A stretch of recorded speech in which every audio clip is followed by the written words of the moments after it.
Hi friends, welcome back to the channel. After a long gap, आज मु आउ थे आमर जो ब्लॉग रिस्टार्ट करछु आउ today is a special day for me so we are going somewhere to celebrate our special day तो आपण मानक आगे वीडियो जना पड़े जो आम कड़े जाऊँ कौन कर कौन सेलिब्रेशन करने जाऊँ तो आफ्टर ए लॉन्ग गैप मु पुणी आउ थे ब्लॉग स्टार्ट करुँची कहीं there is a huge plan year forward तो आम बहुत गोटे बड़ा प्लान रखीचु ये चैनल आपण आणबू आम चैनल जनरली ट्रैवल ब्लॉग तो आम ट्रैवल सहित आउ कि अदर स्टफ नहीं कि आसवा तो आपण मान भल पाइबा अतीत बहुत मिलता किंतु समाव मुझे क्यारी कर पार नी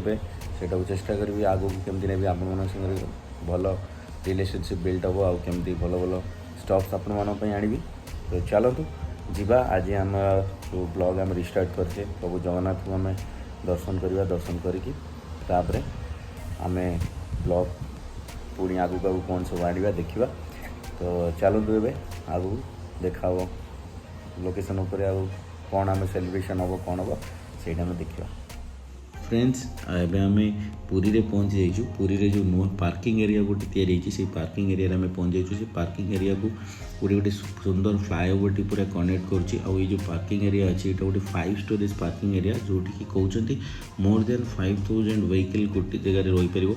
आउ देखो ये जो पार्किंग एरिया गोटे सुंदर रास्ताटे तैयारी डायरेक्ट मंदिर को मात्र 500 मीटर हम से रास्ता आउ रास्तार दुई पार्श्व बढ़िया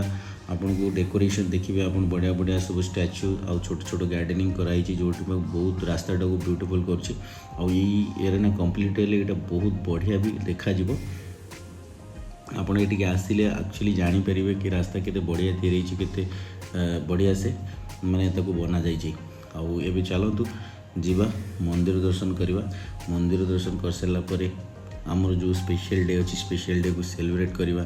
आम सी बीच रे तो ये चलतु जीवा देखा आगे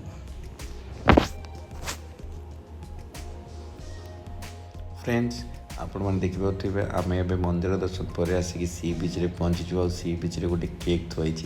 एक्चुअली आज हूँ मोर बर्थडे आउ ये बर्थडे सेलिब्रेट मो पुओ और मो वाइफ दीज गोटे मोपाई सरप्राइज रखी यही आमर पूरी सी बीच रे केक कटिंग तो केक कटिंग एवं हो सारी आप देखुए केक कटिंग फोटोशूट चलती आम पछे गोटे सुंदर हॉर्स टी अच्छी से हॉर्स भी आम सहित बर्थडे सेलिब्रेट कला आपण मैंने देखो हॉर्स भी आम सहित बर्थडे सेलिब्रेट कलापर केक भी खाइला तो आपण मानक जदि आम ब्लॉग टी भल लगे निहाती कमेंट करूँ आपण मैंने जानते बहुत दिन पर आम पुणी आमर ये ब्लॉग चैनल रे आम स्टार्ट करूँ आपण मन यदि ब्लॉग टी भल लगे लाइक करूँ कमेंट दिंतु आम पुणी देखा नेक्स्ट लोकेशन रे प्रभु जगन्नाथ को कृपारू आम जमी ब्लॉग आगू को आहरी भल बनइबू